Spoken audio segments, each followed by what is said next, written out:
যারা এই রায়টা দিলেন তাদের অবস্থাও জামাতের নিজামীর মতো হবে।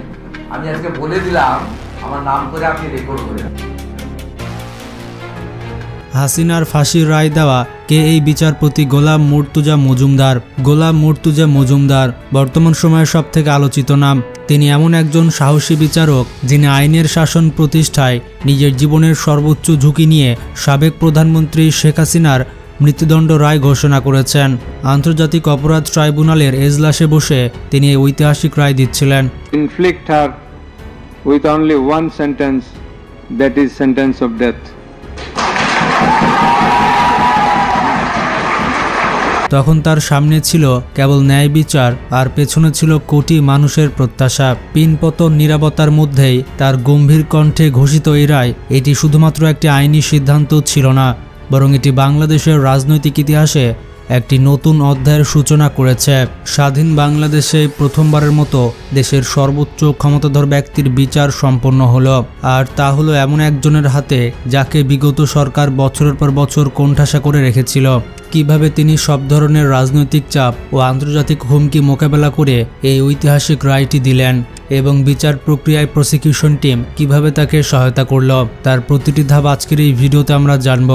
বিচারপতি গোলাম মুর্তুজা মজুমদারের জন্ম 1960 সালের 15 জানুয়ারি ফেনী জেলার ফুলগাজী উপজেলার আনন্দপুর ইউনিয়নের হাসানপুর মজুমদার বাড়িতে।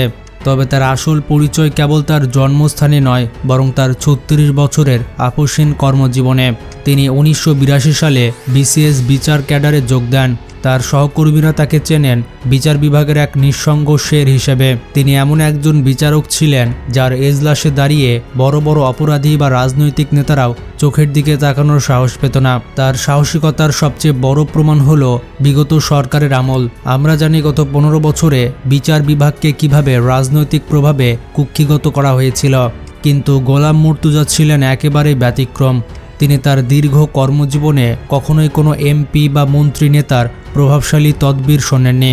শোনা যায় বহুবার তার কাছে ওপর মহল থেকে ফোন এসেছিল বিশেষ বিশেষ মামলায় রায় পরিবর্তন করার জন্য, কিন্তু তিনি স্পষ্ট জানিয়ে দিতেন, আমার কলম আল্লাহ ছাড়া আর কাউকে ভয় পায় না। এই সততার জন্য তাকে কম মূল্য দিতে হয়নি। মেধা এবং জ্যেষ্ঠতা থাকা সত্ত্বেও বিগত সরকার তাকে উচ্চ আদালতের বিচারক বা হাইকোর্টের বিচারপতি হিসেবে নিয়োগ দেননি। তাকে বারবার পদোন্নতি বঞ্চিত করা হয়েছে এবং অন্যায়ভাবে প্রত্যন্ত অঞ্চলে বদলি করা হয়েছে, শুধুমাত্র অন্যায়ের সাথে আপোষ করেনি বলে। যে সরকারের সময় তিনি ন্যায্য পাওনা থেকে বঞ্চিত হয়েছিলেন, আজ সেই সরকারের প্রধানের বিচার করার দায়িত্ব ইতিহাস তার কাঁধে দিয়েছে। তিনি যখন জেলা ও দায়রা জজ হিসেবে অবসরে যান, তখনও ছিলেন তিনি মাথা উঁচু করা এক মানুষ। অবসরের পরও তিনি কোনো রাজনৈতিক দলের লেজুর বৃত্তি করেননি। অত্যন্ত সাদামাটা জীবনযাপনকারী এই মানুষটি ঢাকায় নিজের কোনো আলিশান প্রাসাদও গড়েননি। যার হারানোর কিছুই নেই, তাকে ভয় দেখানোর কিছু নেই। আর ঠিক এই কারণেই অন্তর্বর্তীকালীন সরকার এবং সুপ্রিম কোর্ট জানত শেখ হাসিনার মতো ক্ষমতাধর শাসকের মৃত্যুদণ্ড ঘোষণা করতে হলে গোলাম মুর্তুজা মজুমদারের মতো একজন মেরুদণ্ড সম্পন্ন বিচারকই প্রয়োজন। তিনি প্রমাণ করেছেন পদ বঞ্চিত করা যায়, কিন্তু সততাকে দাবি রাখা যায় না। জুলাইয়ের গণহত্যার বিচার করার জন্য রাষ্ট্র যখন তাকে আবারও ডেকে পাঠায়, তখন তিনি মুহূর্তের জন্য দ্বিধা করেননি। তবে আন্তর্জাতিক অপরাধ ট্রাইব্যুনালের চেয়ারম্যান হিসেবে দায়িত্ব নেওয়াটা ছিল অনেকটা আগুনে হাত দেওয়ার মতো, কারণ তিনি জানতেন এই বিচারের রায় যাই হোক না কেন তা নিয়ে দেশে এবং বিদেশে তোলপাড় সৃষ্টি হবে। সেই সঙ্গে তো প্রাণনাশের হুমকি আছেই। কিন্তু এই প্রতিকূলতার মাঝেও তিনি পিছু হটেননি। এই ঐতিহাসিক রায় প্রদানের ক্ষেত্রে বিচারকের সাহসিকতার পাশাপাশি প্রসিকিউশন টিমের ভূমিকা ছিল অত্যন্ত গুরুত্বপূর্ণ।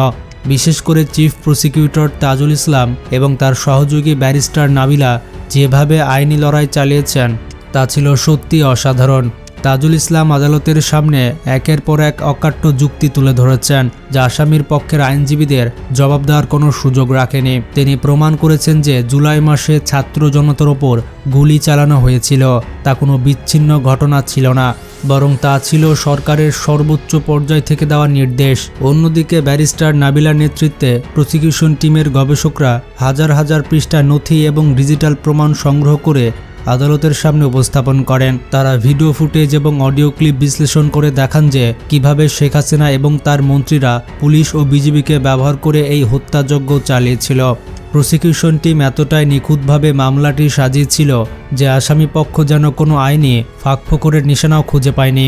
এ মামলার মোড় ঘুরিয়ে দেওয়ার পেছনে সাবেক আইজিবি চৌধুরী আবদুল্লাহ আল মামুনের জবানবন্দি ছিল সবথেকে বড় প্রমাণ। তিনি আদালতে দাঁড়িয়ে স্বীকার করেন যে গণভবন থেকে আন্দোলন দমন করতে সরাসরি নির্দেশ আসত। তিনি বলেন যে পুলিশ বাহিনী ব্যবহার করে এই হত্যাকাণ্ড চালানো হয়েছে, তার পরিকল্পনা অনেক আগেই করা হয়েছিল।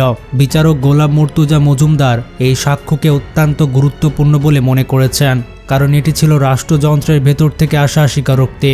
বিচারক তার রায়ে উল্লেখ করেছেন যে খোদ একজন পুলিশ প্রধান স্বীকার করেছেন যে তিনি নির্দেশ পেয়ে চালিয়েছেন, তখন আর কোনো প্রমাণের প্রয়োজন হয় না যে এর পেছনে কার হাত ছিল। রায় ঘোষণার আগে এবং পরে ভারত থেকে নানা ধরনের কূটনৈতিক চাপ ও পরোক্ষ হুমকি আসার খবর শোনা গিয়েছিল। শেখ হাসিনা বর্তমানে ভারতে অবস্থান করছেন এবং ভারত সরকার তাকে আশ্রয় দিয়েছে। ভারতের পক্ষ থেকে বিভিন্ন সময় বলা হয়েছে শেখ হাসিনাকে ফেরত দেওয়া তাদের জন্য অস্বস্তিকর হতে পারে, এমনকি সীমান্তে উত্তেজনা এবং বাণিজ্য সম্পর্কের দোহাই দিয়ে বিচার প্রক্রিয়াকে প্রভাবিত করার চেষ্টা করা হয়েছে বলেও গুঞ্জন হয়েছিল। কিন্তু বিচারক গোলাম মুর্তুজা মজুমদার এসব কোনো কিছুকেই পাত্তা দেননি। তিনি স্পষ্ট বুঝিয়ে দিয়েছেন যে বাংলাদেশ একটি স্বাধীন রাষ্ট্র এবং এখানে বিচার বিভাগ স্বাধীনভাবে কাজ করে। অন্য কোনো দেশের রক্তচক্ষু বা অসন্তোষ বাংলাদেশের অভ্যন্তরীণ বিচার কার্যে কোনো প্রভাব ফেলতে পারবে না। তিনি তার রায়ে আন্তর্জাতিক সম্প্রদায়ের উদ্দেশ্যে বার্তা দিয়েছেন যে মানবতা বিরোধী অপরাধের ক্ষেত্রে কোনো আপোষ চলে না এবং অপরাধী যে দেশেই পালিয়ে থাকুক না কেন তাকে বিচারের আওতায় আসতেই হবে। ভারত এবং বাংলাদেশের মধ্যে যে অপরাধী প্রত্যর্পণ চুক্তি রয়েছে তাতে কিছু জটিলতা থাকলেও প্রসিকিউশন টিম সেই পদগুলো বন্ধ করার ব্যবস্থা করেছে। চুক্তিতে বলা হয়েছে যে রাজনৈতিক কারণে কাউকে প্রত্যাবর্তন করা যাবে না, আর শেখ হাসিনার আইনজীবীরা এই সুযোগটি নেওয়ার চেষ্টা করেছিল এবং দাবি করেছিলেন যে এটি একটি রাজনৈতিক মামলা। কিন্তু এখানেই চিফ প্রসিকিউটর তাজুল ইসলাম এবং ব্যারিস্টার নাবিলা তাদের আইনি মেধার পরিচয় দেন। তারা আদালতে প্রমাণ করেন যে গণহত্যা এবং মানবতা বিরোধী অপরাধ কখনো রাজনৈতিক অপরাধ হতে পারে না। হত্যা, লুণ্ঠন এবং অগ্নিসংযোগ ফৌজদারি অপরাধ এবং আন্তর্জাতিক আইনে এর বিচার হওয়া বাধ্যতামূলক। গোলাম মুর্তুজা মজুমদার প্রসিকিউশনের এই যুক্তির সাথে একমত পোষণ করেন এবং রায়ে উল্লেখ করেন যে এটি কোনো রাজনৈতিক প্রতিহিংসা নয়, বরং এটি হাজার হাজার মানুষের ন্যায় বিচার। ফলে ভারতের জন্য এখন শেখ হাসিনাকে রাজনৈতিক আশ্রয়ের দোহাই দিয়ে আটকে রাখা কঠিন হয়ে পড়বে।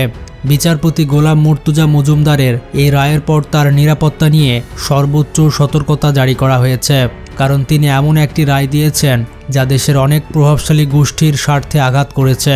এই কারণে তার গ্রামের বাড়ি ফেনীর ফুলগাজীতে নিরাপত্তা ব্যবস্থা অনেক জোরদার করা হয়েছে। পুলিশ এবং র্যাবের বিশেষ দল তার বাড়ি ও পরিবারের সদস্যদের সার্বক্ষণিক পাহারায় রেখেছে। গোয়েন্দা সংস্থার প্রতিবেদনে বলা হয়েছে যে বিচারকের উপর হামলা চালানোর ষড়যন্ত্র হতে পারে, তাই তাকে বাড়তি নিরাপত্তা দেওয়া হচ্ছে। তবে বিচারক নিজেই এসব হুমকি ধুমকি নিয়ে মোটেও চিন্তিত নন। তিনি তার ঘনিষ্ঠ জনদের বলেছেন যে তিনি সত্যের পথে আছেন এবং আল্লাহ তাকে রক্ষা করবেন। তিনি বিশ্বাস করেন যে বিচারকের কলম যদি ভয়ে থেমে যায় তবে দেশে আর কখনোই ন্যায় বিচার প্রতিষ্ঠিত হবে না। তার এই নির্ভীক মনোভাব তাকে জনগণের চোখে একজন প্রকৃত নায়কে পরিণত করেছে। জুলাইয়ের বিপ্লবে যারা শহীদ হয়েছেন তাদের পরিবারগুলো এই রায়ের মাধ্যমে কিছুটা হলেও স্বস্তি পেয়েছেন। এতদিন যারা ভেবেছিল হয়তো কখনোই তাদের সন্তান হত্যার বিচার পাবে না, কিন্তু বিচারক মুর্তুজা মজুমদার তাদের সেই হতাশা দূর করেছেন। সাধারণ মানুষ এখন বিশ্বাস করতে শুরু করেছে যে দেশে আইনের শাসন প্রতিষ্ঠা করা সম্ভব। এই বিচারের আরেকটি গুরুত্বপূর্ণ দিক হচ্ছে এটি প্রমাণ করেছে যে পুলিশ বা প্রশাসন যদি অন্যায় আদেশ পালন করে তবে তারাও শাস্তির ঊর্ধ্বে নয়। সাবেক স্বরাষ্ট্রমন্ত্রী এবং আইজিপির সাজা হওয়ার মাধ্যমে এই বার্তা দেওয়া হয়েছে যে ঊর্ধ্বতন কর্তৃপক্ষের আদেশ মানা কোনো অজুহাত হতে পারে না যদি সে আদেশ অবৈধ হয়। বিচারক তার রায়ে পরিষ্কারভাবে বলেছেন যে বেআইনি আদেশ পালন করাও সমান অপরাধ। পরিবর্তে বলা যায় বিচারপতি গোলাম মুর্তুজা মজুমদার, চিফ প্রসিকিউটর তাজুল ইসলাম এবং ব্যারিস্টার নাবিলা সহ পুরো প্রসিকিউশন টিম যে পরিশ্রম ও সাহসিকতা দেখিয়েছে তা জাতির কাছে চিরস্মরণীয় হয়ে থাকবে। তারা প্রমাণ করেছেন যে দলমত নির্বিশেষে অপরাধীর একমাত্র পরিচয় সে অপরাধী এবং তাকে শাস্তি পেতেই হবে। ভিডিওটি সম্পর্কে মতামত থাকলে কমেন্টে জানান। ভালো থাকবেন, টেক কেয়ার।